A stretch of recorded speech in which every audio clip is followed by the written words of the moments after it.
हा माझा मुलगा श्लोक ब्रह्मानंद बाबर याला इथं दवाखान्यात दाखवलेलं अगोदर. याला ताप येत होता. मग 3 दिवसाच्या गोळ्या दिल्या होत्या, पण ताप काही कमी होत नसल्यानं परत एकदा इथं चेकिंगला आणलेलं.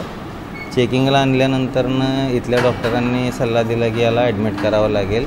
त्यानंतरनं आम्ही याला इथं ॲडमिट केलं अश्विनीमध्ये. इथं ॲडमिट करण्याची जी काही म्हणजे इथले जे काही नियम, केस पेपर म्हणा, इथली काही फीज भरायची, हे सगळ्या पद्धती इथल्या सगळ्या सोप्या होत्या. जास्त काही एवढा त्रास नव्हता यामध्ये. आणि शेवटी आम्ही नंतरनं इथं ॲडमिट केल्यानंतरनं जी काही इथली सुविधा आहे, डॉक्टरांच्या तपासण्या म्हणा किंवा अथवा नर्स स्टाफचं जे काही काम आहे, त्या वेळच्या वेळी सर्व काही सलाईन म्हणा, इंजेक्शन्स वगैरे सर्व काही चेक करत होते. डॉक्टर्स पण त्यांच्या रुटीन टेबलमध्ये जे काही सकाळी, दुपारी, संध्याकाळचे जे काही राऊंड आहेत त्यामध्ये येऊन सर्व काही डिटेल आम्हाला सांगायचे. आज असं आहे, तसं आहे, तब्येतीबद्दलची काळजी वगैरे, आणि आम्हाला पण त्याची काळजी घेण्यासाठी सांगायचे.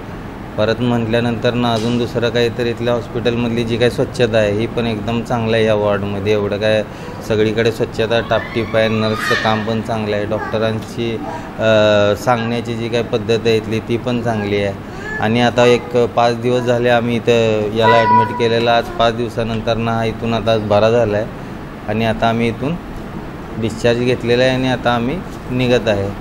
तरी इथली सर्व अश्विनी हॉस्पिटलमधली सर्व काही सुविधा वगैरे एकदम बेस्ट आहेत.